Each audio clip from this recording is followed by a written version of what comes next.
ایک آدمی تھا تو اس کی بیوی انتقال کر گئی اور اس نے طلاق دے دی. 10-11 سال کا اس کا بیٹا تھا. اس نے دوسری شادی کر لی. ایک دن اپنے بیٹے سے کہنے لگا, بیٹے وہ سگی اماں ٹھیک تھی یا یہ والی ٹھیک ہے؟ تو بیٹا کہنے لگا, ابا جی یہ ٹھیک ہے, وہ سگی امی جھوٹ بڑے بولتی تھی, سگی امی جھوٹ بڑے بولتی تھی, جھوٹی تھی, یہ سچی ہے. اس نے کہا, بیوقوف تیری ماں جھوٹی تھی. اس نے کہا, ابا بڑی. کہا کس طرح؟ کہنے لگا, ابا جی میں نا کبھی, آپ کو پتا میں شرارتی ہوں, کبھی میں شرارت کرتا تھا نا, کوئی برتن توڑ دیتا تھا تو میری سگی اماں مجھے تھپڑ مار کے باہر نکالتی تھی. کہتی تھی میں تالا لگاؤں گی باورچی خانے کو, تجھے ساری رات روٹی نہیں دینی, تو آج بھوکا ہی رہے گا. بالکل نہیں دینا, ساری رات نہیں دینا. بڑے دعوے کرتی تھی, قسمیں اٹھاتی تھی, پر بڑی جھوٹی تھی.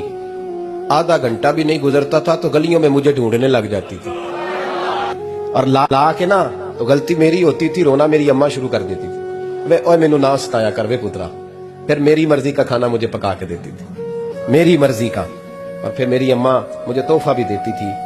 ابا جی وہ جھوٹی تھی, پہلے کہہ رہی تھی ساری رات نہیں دینا, اب آدھا گھنٹہ. یہ بڑی سچی ہے, جواب بھائی ہے.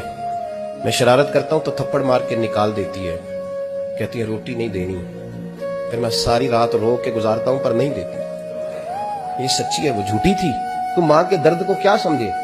بچے تو کہتے ہیں اماں نے ہمیں قید کر دیا, اماں کہتی ہے میری مرضی سے کھاؤ. اور تجھے نہیں پتا اس نے قید نہیں کیا, وہ تم سے پیار بڑا سچا کرتی, اور بڑا سچا پیار کرتی ہے تیرے ساتھ, بڑا سچا. کہ میرے جیسے پیر کے ہاتھ میں 5000 روپیہ نذرانہ دو نا, پیر صاحب دعا کرنا, تو پیر صاحب نے دعا پکی یاد کی ہوئی ہے سب کے لیے, رٹی رٹائی, اللہ خیر کرے, اللہ بھلا کرے, اور سب کے لیے رٹا لگایا ہوا ہے.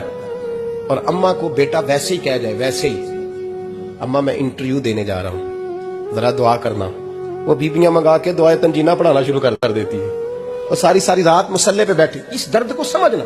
اور بھائی بڑا ویل ڈریس بیٹا ہوتا ہے, ویل ڈریس نوجوان, وہ 18,000 کا جوڑا پہنتا ہے, 7,000 کا جوتا خریدتا ہے, وہ قیمتی قسم کی گھڑی استعمال کرتا ہے.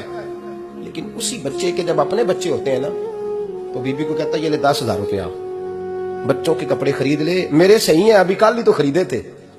اور باپ, اور تو سمجھا ہی نہیں یار, 30 سال باپ نے جوانی ساری سعودی عرب کو دے دی, لیکن تیرا خیال رکھا. تو ماں باپ کے بارے میں, اور یہاں بچے حساب کرتے پھرتے ہیں, بھائی تو پچھلے مہینے بھی 5,000 دیتا سی, تسی پیسے نہ کر دے کی ہو. ماں باپ سے حساب کرتا ہے تو. ماں اور باپ یہ تو حسن ہے زندگی کا, یہ تو وقار ہے انسان کا. جب تک ماں باپ کا ہاتھ پکڑ کے چلو گے نا, رستے سیدھے رہیں گے. اور جس دن انگلی چھوڑ کے سڑک پہ نکلنا پڑا نا, سر چکرانے لگے گا. یاد رکھنا, یہ بڑا مشکل کام ہوتا ہے. لوگوں کا تو رخ ہی اس دن واضح ہوتا ہے جس دن آدمی سائے سے محروم ہوتا ہے, ماں اور باپ. تو پھر یہ بھی سن لیں, نبی پاک صلی اللہ تعالی علیہ وآلہ وسلم نے ماں باپ کے لیے فرمایا, ہما جنتک و نارک, یہی تیری جنت ہے اور یہی تیرے لیے جہنم ہے. اگر یہ راضی ہو گئے تو تیرے لیے جنت ہے, ناراض ہو گئے تو چاہے تو 100 پیر کے مزار پہ حاضری دے آ, لیکن جب تک ابا راضی نہیں اتنی دیر تک اللہ راضی. یہ حدیث پاک ہے, حضور نے فرمایا جس کے والد راضی اس کا اللہ راضی, اور جس کا باپ ناراض اس کا اللہ. ہاں بے شک, اب یہ حدیث ہے نا, تو سارے ولی ایک طرف بیٹھ جائیں, کہیں یا اللہ بخش دے مرید کو.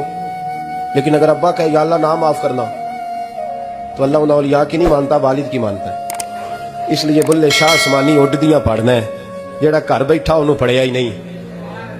بھائی یاد رکھو, ماں باپ سے پیار کرو, ان کی خدمت کرو, ان کے پاس بیٹھا کرو, اور ماں باپ کو ٹائم دیں, وقت دیں, چند گھڑیاں ان کے پاس بیٹھیں. اب یقین کریں ابا جی سے آپ مشورہ کر لیں, صرف مشورہ, مرضی بے شک اپنی کریں, لیکن اس مشورے میں آپ کو اتنا سایہ ملے گا کہ زندگی میں کبھی ناکامی نہیں ہوگی. تو پھٹے پہ جو نلائق ہماری طرح کا بیٹھا ہے اس سے مشورہ لینا ہے, والد سے نہیں لینا.